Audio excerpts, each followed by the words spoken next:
right, so Murtala Inusah is here with the updates in court. Now, I remember we had a conversation on Monday, and you talked about the fact that, well, the statement, if it doesn't contain this signature and this signature, don't treat it with any importance. Wait for the official statement to be out. Yeah, so as it is with resolutions, clearly they are standard procedure. Right. Standard procedures that go with it. When a resolution is taken and passed by a group of people, the ultimate thing, it comes out in the nature of statements, not in the nature of what somebody will be saying, another person is saying, and all of that. So since Monday, like you mentioned, we're talking about the Ghana Bar Association and a certain resolution that we were hearing that they have taken by way of the issues having with regard to the Chief Justice and her suspension.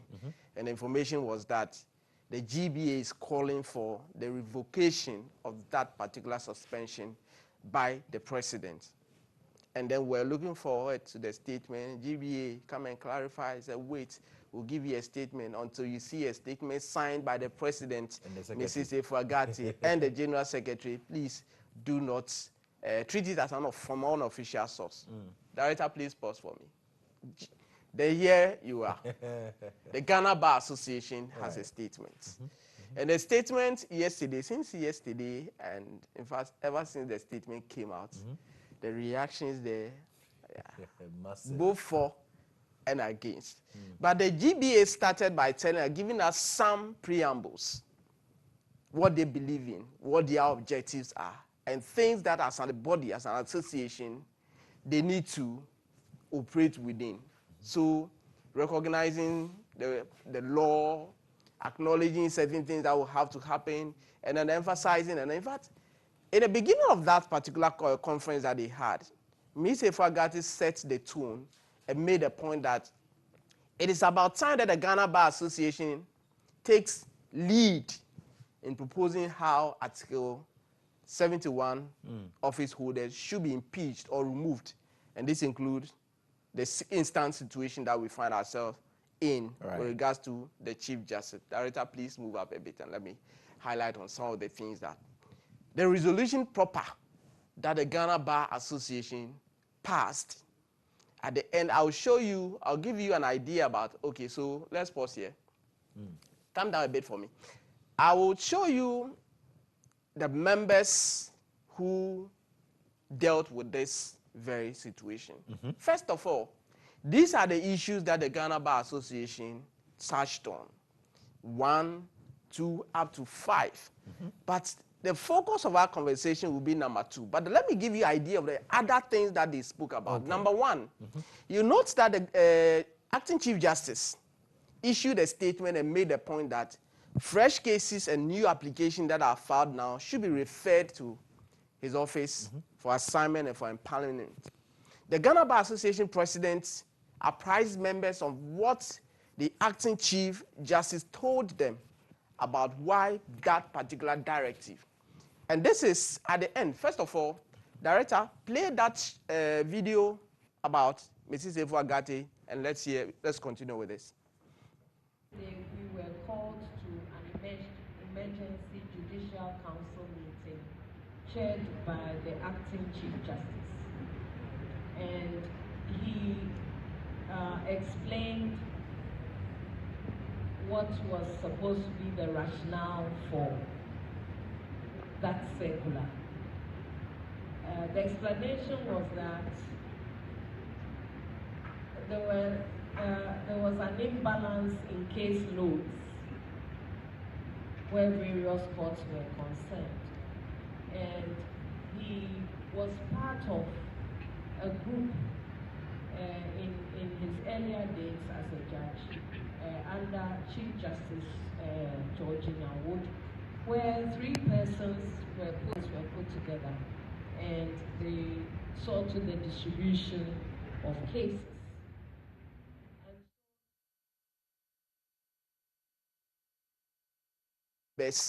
About the rationale behind the Chief Justice's directive with that memo to ensure that the acting Chief Justice, Justice Paul Bafuboni. So let's go back to the statement and the film with respect to the first point.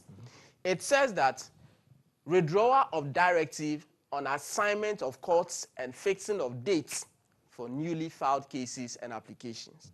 And this is the position of the Ghana Bar Association after briefing members with the tape that we just played.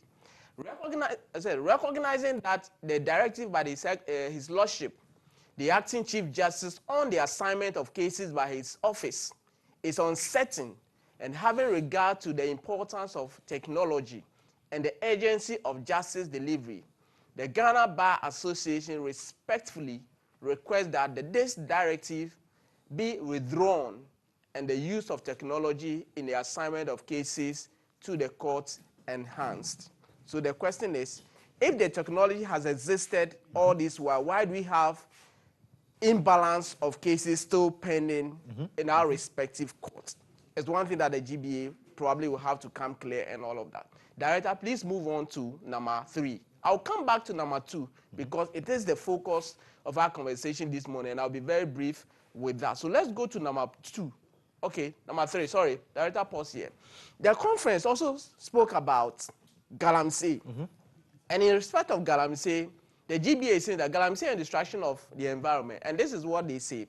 Acknowledging the grave threat that illegal mining activities into Galamsey pose to Ghana's environment, water bodies, farmlands, and public health, the Ghana Bar Association, 1, unequivocally condemns the ongoing Galamsey activities across the country and calls for immediate, decisive, and sustained action by all arms of government, law enforcement agencies, and relevant stakeholders to eradicate the menace. 2, urges the judiciary to prioritize and expedite the hearing of Galamsey-related cases, ensuring that offenders are held accountable in accordance with the law without fear or favor. Then number 4, it talks about Boko and the conflict in Boko. And this is what the Ghana Bar Association is saying in relation to that. The Ghana Bar Association, noting with deep concern the conflict in Boko and recognizing the devastating impact on lives, property, and national cohesion, hereby resolves as follows. Commend the urgent, genuine mediation effort in the Boko, emphasizing the importance of peace, dialogue, and national unity. 2, support the involvement of eminent chiefs across Ghana, whose wisdom, neutrality, and traditional authority are critical in fostering reconciliation and lasting peace. Again, they are making the calls for strong and unwavering support for the Ashanti-Hene. You know, he's leading the mediation. Otumfuo said to do the second, and all traditional authorities engaged in the mediation process, and urges all parties to cooperate fully and respect the outcome of the mediation effort aimed at restoring peace to Boko. So let's look at, okay, so that brings me to number 5, where the GBA talked about the Ablekumanov unresolved parliamentary election results. Absolutely. Constituency Bako, MPs, all of them are saying thank you to their constituent. The GBA has a point to that, and it says that the GBA notes with concern the lack of parliamentary representation for the people of Ablekumanov, despite their active participation in the December 7 election. Then he went on to make a call. The GBA calls on the Electoral Commission, the 2024 Electoral Security Task Force, particularly the Ghana Police Service and other related authorities, to take immediate and necessary steps to resolve the situation by completing the collation process and declaring the results of the parliamentary elections so as to uphold the democratic rights of the people of Ablekumanov. And this one is dated 26th of April. And a lot of people are asking questions about why 26th of April, because this letter or resolution was released yesterday, and yesterday was 29. But they had that particular conference on 29. Now, Director, take me back to the graphics on the main thing that I want to talk to you about on the suspension of the Chief Justice and what the Ghana Bar Association is saying in relation to that. And this is where the conversation is all about. Revocation of suspension. Revocation of the suspension. And the GBA is saying that the Ghana Bar Association calls for the immediate removal or revocation of the suspension of the Chief Justice as it considers the suspension to be unconstitutional. Interesting. lot of reactions already. Considering the fact that the president, who is not a judge or a judicial officer, exercised his discretion to suspend the Chief Justice under Article 146 of the 1992 Constitution in the absence of a published constitutional instrument. And I've had a lot of ways that it is not to make it not in relation to all cases. More instrument or regulations of the exercise of his said discretion as required by Article 296 of the 1992 Constitution. That is one of the things that about it is seen. A lot of people think that it came out of the statements money that a lot of people think that can align with that statement because they came in a position of staying in the middle where all parties can now consult the GBA anytime there's a dispute of that nature. But fast forward, this particular statement suggests to give a position that a lot of lawyers also depart from.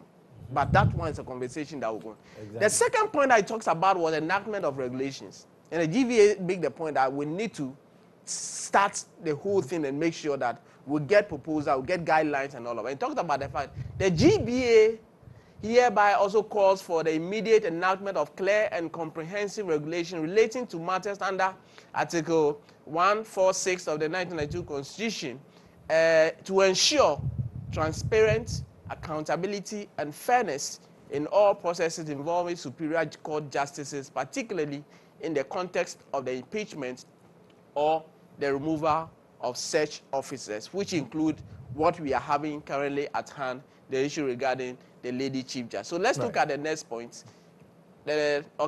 Release of decision on prima facie. Very interesting. The GBA is saying that in addition to all that they are saying, they may calls upon the President of the Republic of Ghana to immediately release the full decision establishing a prima facie case against the Chief Justice, consistent with established precedents. Right. This disclosure is necessary to ensure that the process is conducted in accordance with the principle of transparency and fairness. But the question is, the Constitution talked about the fact that cases with respect to the Chief Justice should be heard in camera. So no full disclosures anyway. So we'll get more education. Exactly. And then the very last point, denunciation of the judicial comments. And this one is more like the statement that the GBA came out with earlier and asking people to stay neutral, allow the processes to fester on, and then at the end, whatever decision comes out, it has to be within law. So this since yesterday night, around 3 p.m. when this GBA thing came out. Yeah. And on your screens now are members of the Ghana Bar Association who settled on this resolution.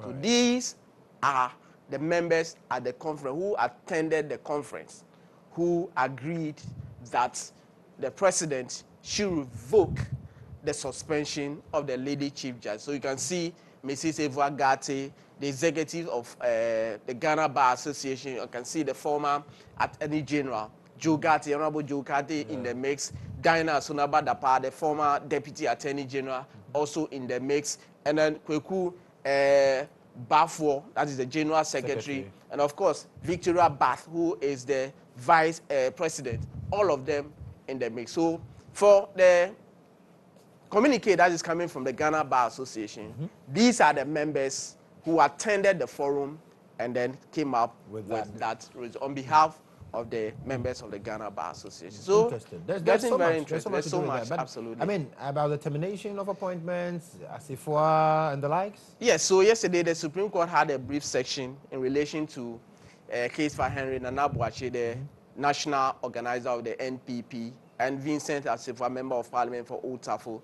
And they were urging that the manner in which the suspension was done in relation to in fact, the termination of appointment in relation to those who had their appointment terminated immediately after the December election. The chief of staff made the point that those people were given appointment after the December 7 election. He is challenging that at the Supreme Court. Yesterday, their prayer was to the effect that they be given the opportunity to amend their rate and the statement of case, and the court has given them 14 days. But with the picture on your screens there, tells you something. The Akwetia MP's contempt case. And that is coming up. That is coming up. Interesting. And it is coming up not for hearing. It is coming out for decision.